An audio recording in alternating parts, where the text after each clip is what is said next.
আপনি কি জনগণের সঙ্গে মকারি করেন? আপনি কি রাষ্ট্র পরিচালনাটাকে এক ধরনের ছেলে খেলা মনে করেন? প্রত্যেককে এভাবেই মাথায় কোপানো হয়েছে যেন একটা কোপ দিয়ে একজন মারা যায়। যার হাতে লেগেছে ওকে হাতে কোপানো হয়নি, তার মাথায় কোপানো হচ্ছিল, সে হাত দিয়ে নিজের মাথাকে প্রোটেক্ট করতে গিয়েছিল। হুমকির মুখে পড়তে যাচ্ছে সরকারের এই অযোগ্যতা এবং অপদার্থ লোকজনকে পদে বসানোর কারণে। আজকের রাজনীতিতে আমাদের সঙ্গে আছেন সাবেক সংসদ সদস্য ব্যারিস্টার রুমিন ফারহানা এবং আছেন জাতীয় নাগরিক কমিটির মুখ্য সংগঠক সার্জিস আলম। ব্যারিস্টার রুমিন ফারহানা, স্বরাষ্ট্র উপদেষ্টা বলেছেন যতদিন পর্যন্ত শয়তান নির্মূল না হয় ততদিন পর্যন্ত অপারেশন ডেভিল হান্ট চলবে। আচ্ছা, কে শয়তান আর কে ফেরেশতা এটা মাপার কি কোনো যন্ত্র আছে? মানে কিভাবে তারা মাপবেন, আপনি কি বুঝতে পেরেছেন? আপনাকে অসংখ্য ধন্যবাদ। এই উক্তিটি শুনে আমার কাছে মনে হয়েছে খাজনার চেয়ে বাজনা বেশি, এটা আসলে বাঙালির মজ্জাগত সমস্যা। আপনি দেখেন, পুলিশ, আর্মি, বিজিবি, র্যাব, তাদেরকে আমরা নষ্ট করলাম, মানে সরকারে যারা ছিল তারা নষ্ট করলো, কিন্তু এক শুভ সকালে তাদের পোশাক পরিবর্তন করে আইডিয়া করা হলো এবার তারা ঠিকঠাক মতো কাজ করবে। আমরা যে কোনো একটা দেশের আইন শৃঙ্খলা পরিস্থিতি স্বাভাবিক রাখা, আইন শৃঙ্খলার অবনতি হলে সেটাকে শক্ত হাতে বন্ধ করা এবং এই অবনতির সঙ্গে যারা প্রত্যক্ষ কিংবা পরোক্ষভাবে যুক্ত তাদের দল মত, রাজনৈতিক মতাদর্শ, অরাজনৈতিক বিশ্বাস সকল কিছুকে একপাশে সরিয়ে রেখে কেবলমাত্র তার অপরাধের বিচারটি দেশের প্রচলিত আইন অনুযায়ী হবার কথা, এটাই একটা সভ্য রাষ্ট্রে হয়ে থাকে। আমার দেশে এগুলো হয় না। আমার দেশে হয় বড় বড় কথা, লুকিং ফর শত্রুজ কিংবা ডেভিল কি অপারেশন ডেভিল হান্ট, এইসব অদ্ভুত অদ্ভুত কথা। আমরা না আসলে ক্লান্ত জাতি হিসেবে, আমি ব্যক্তিগতভাবে বাংলাদেশের একজন নাগরিক হিসেবে আমার এখন সত্যিই খুব ক্লান্ত লাগে।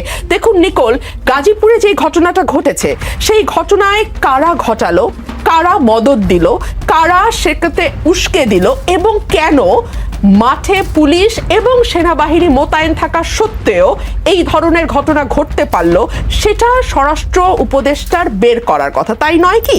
কিংবা ধরুন 32 নম্বরে 2 দিন যাবৎ একটি বাড়ি ভাঙা হলো, মাটির সঙ্গে মিশিয়ে দেয়া হলো, আগুন দেয়া হলো এবং মানে এক ধরনের উৎসব মুখর পরিবেশে পুরো ঘটনাটি ঘটলো এবং তারপরে আমরা দেখলাম সরকার নিন্দা জানাচ্ছে।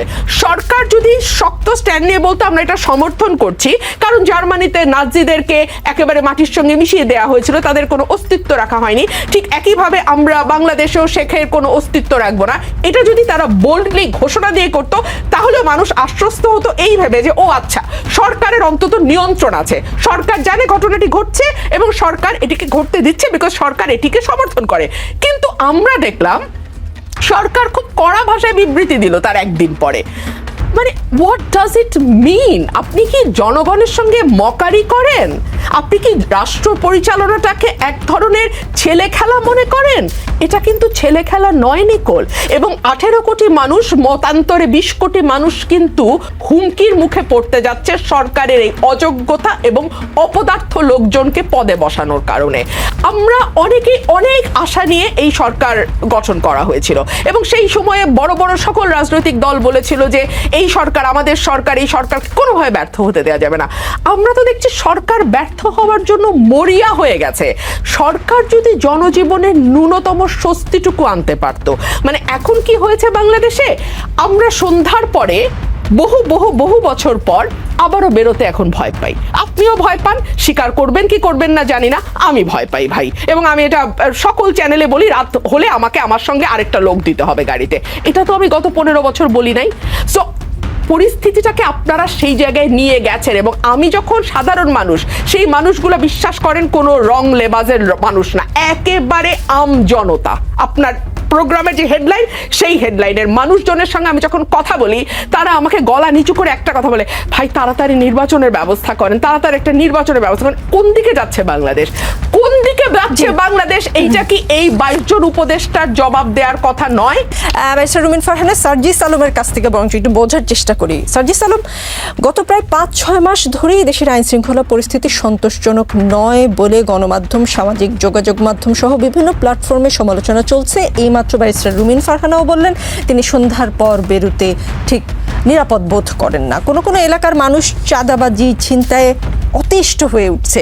আমরা কবজি কাটা বাহিনীও দেখতে পাচ্ছি বিভিন্ন এলাকায়। কিন্তু আমরা কোনো অপারেশন ছিনতাইকারী হান্ট কিংবা অপারেশন চাঁদাবাজ হান্ট কিন্তু দেখি নাই। কিন্তু আমরা যেটা দেখলাম, স্বরাষ্ট্র মন্ত্রণালয়ের বিজ্ঞপ্তি বলছে গাজীপুরে ছাত্র জনতার উপর সন্ত্রাসী আক্রমণের ঘটনায় আইন শৃঙ্খলা রক্ষাকারী বাহিনীগুলোর সমন্বয়ে একটি সভা অনুষ্ঠিত হয়, সেখানে অপারেশন ডেভিল হান্ট পরিচালনার সিদ্ধান্ত হয়েছে। আজকে সন্ধ্যা থেকে আবার সেন্ট্রাল কমান্ড সেন্টার কাজ শুরু করলো। গাজীপুরে ঘটনায় কেন স্বরাষ্ট্র মন্ত্রণালয়ের টনক নড়ল? গাজীপুরে কি এমন হয়েছিল যে গত 5-6 মাস ধরে মানুষ আইন শৃঙ্খলা পরিস্থিতি নিয়ে কথা বলার পরেও কোনো হান্ট অপারেশন ডেভিল হান্ট বা কি এঞ্জেল হান্ট কোনো কিছুই আসলে আমরা দেখলাম না।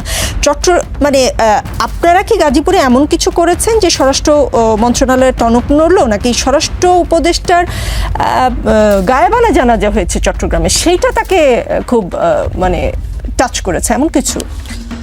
হ্যাঁ, দেখুন, প্রথম কথা হচ্ছে আমরা আমাদের জায়গা থেকে স্পষ্ট মনে করি যে এই অভ্যুত্থানের পরবর্তী সময়ে যেই আশা প্রত্যাশা নিয়ে এই অন্তর্বর্তীকালীন সরকার বাংলাদেশের মানুষের সামনে এসেছে, সেই জায়গায় অন্ততপক্ষে স্বরাষ্ট্র মন্ত্রণালয়ের কথা যদি আমরা বলি, আইন শৃঙ্খলা রক্ষাকারী বাহিনীর কথা যদি বলি, তারা আমাদের প্রত্যাশার পূরণ করতে পারেনি। আমরা আমাদের জায়গা থেকে শুধু সেদিন নয়, অসংখ্যবার আমাদের জায়গা থেকে বলেছি, যখন আমরা দেখি আমাদের আহত যোদ্ধাদেরকে আবার নতুন করে ছাত্রলীগ, যুবলীগ, আওয়ামী লীগের ক্যাডাররা এসে হুমকি দিয়ে যায়, যখন আমরা দেখি নতুন করে আমাদের যারা শহীদ পরিবার রয়েছে তাদেরকে এসে বলা হয় সন্তান শহীদ হয়েছে, অনেক সম্মান পেয়েছিস, এখন আমরা দেখব সামনে কতটুকু আরও সম্মান পাস, এভাবে যখন হুমকিগুলো দেওয়া হয়, এখন তাছাড়া আমরা যখন প্রত্যেকটি জায়গায় জেলা পর্যায়ে, উপজেলা পর্যায়ে যখন আমরা দেখি প্রত্যাশিত যে আইনশৃঙ্খলা রক্ষাকারী বাহিনীর অবস্থান থাকা দরকার ছিল, কার্যক্রম থাকা দরকার ছিল, সেটি আমরা আমাদের জায়গা থেকে দেখি না। বরং আমরা আমাদের জায়গা থেকে গুরুত্বপূর্ণভাবে, একদম খুবই দুঃখজনকভাবে দেখি এই আইনশৃঙ্খলা রক্ষাকারী বাহিনী বিগত 16 বছরে তাদের রন্ধ্রে রন্ধ্রে যে চর্চাটা একটা চলে এসেছিল, যে ক্ষমতাসীনদের চাটা, এই যে মানে দালালি করার যে চর্চাটা, এটা এখন তাদের ভিতরে আবার ঢুকে গিয়েছে। এতদিন তারা 32-এর দিকে যেত, এখন তারা গুলশানের দিকে যাওয়া শুরু করে। আমরা অবাক হয়ে যাই, কোনো একটা কাজে যদি আপনি সচিবালয়ের দিকে যান, দেখবেন কোনো একটা রাজনৈতিক দলের বড় একজন লিডার গিয়েছে, তার চারপাশে একজন অতিরিক্ত সচিব ঘুরে, একজন যুগ্ম সচিব ঘুরে, একজন উপসচিব ঘুরে। ওই রাজনৈতিক দলের ওই ব্যক্তি তো নিজেও জানে না, কিংবা তাকে বাকিদেরকে বলাও হয়নি যে আমি যাচ্ছি আপনারা আসেন, কিন্তু তারা তার পিছনে পিছনে ঘুরতে থাকে। অর্থাৎ এই যে বিগত 16 বছর ধরে তাদের দালালি করার যে রন্ধ্রে রন্ধ্রে একটা চর্চা তৈরি হয়েছিল, এখন তারা সেটিতে ব্যস্ত। এখনও সেটি দেখা যাচ্ছে। এত রক্ত এবং জীবনের বিনিময়ে আপনি যখন নতুন এই বাংলাদেশে এই প্রশাসনের বিভিন্ন মানুষকে বিভিন্ন জায়গায় বসান, ট্রান্সফার করেন, তখন আপনি নতুন করে আবার যে বিষয়টি দেখতে পান যে এই মানুষগুলো এখন জনতার জন্য কাজ না করে আবার চিন্তা করছে সামনে কারা ক্ষমতা আসবে, যেই আসুক। দেখুন, এখানে দল হিসেবে বিএনপি জামায়াত গুরুত্বপূর্ণ নয়, গুরুত্বপূর্ণ হচ্ছে এই মানুষগুলোর চিন্তা, চেতনা, মনস্তত্ত্ব, তাদের অ্যাক্টিভিটি। তারা এখন ওই মনস্তত্ত্বে আছে এবং তারা এগুলোর পিছনে ছুটছে। ব্যাপারটি এমন নয় কোনো একটি রাজনৈতিক দল তাদেরকে এটি বলেছে।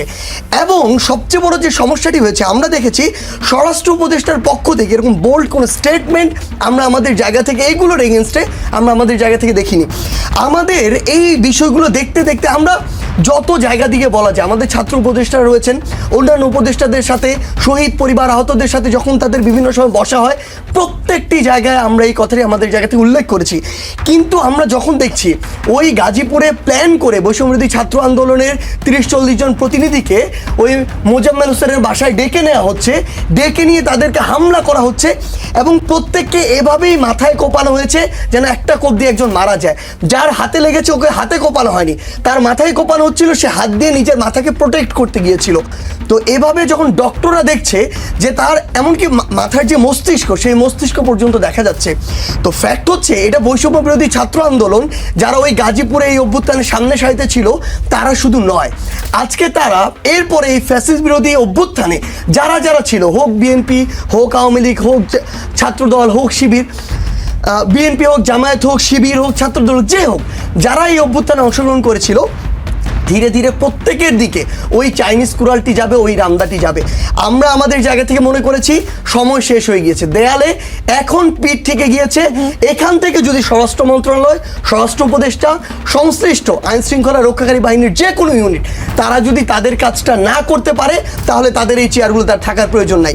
আমরা সেদিনই, তারপরের দিন সকাল 11টায় একটি মিটিং হয়, আমরা আমাদের জায়গা থেকে স্পষ্ট করে জাস্ট একটি কথা বলেছি, এটা শুধু গাজীপুর নয়, গাজীপুর একটা এক্সাম্পল যেখান থেকে শুরু হচ্ছে। পুরো বাংলাদেশে এটা ছড়িয়ে পড়বে, ছড়িয়ে পড়তে 1 মাসও সময় লাগবে না। আপনারা এটা গাজীপুরকে দিয়ে শুরু করবেন, কিন্তু এই যে অপারেশন ডেভিল হান্ট এটা শুধু গাজীপুরের নয়, এটা পুরো বাংলাদেশের জন্য। এবং এখন পর্যন্ত যে প্রায় শতাধিক গ্রেফতার হয়েছে, আমরা প্রতিনিয়ত এটা আপডেট নিচ্ছি, এটা পুরো বাংলাদেশ থেকে হচ্ছে। আমরা জাস্ট আমাদের জায়গা থেকে একটা কথাই বলি, আমরা কোনো উপদেষ্টাকে সামনে রেখে এই অভ্যুত্থান করিনি। এই অভ্যুত্থান জনগণের চাওয়াকে রেখে সামনে রেখে হয়েছে।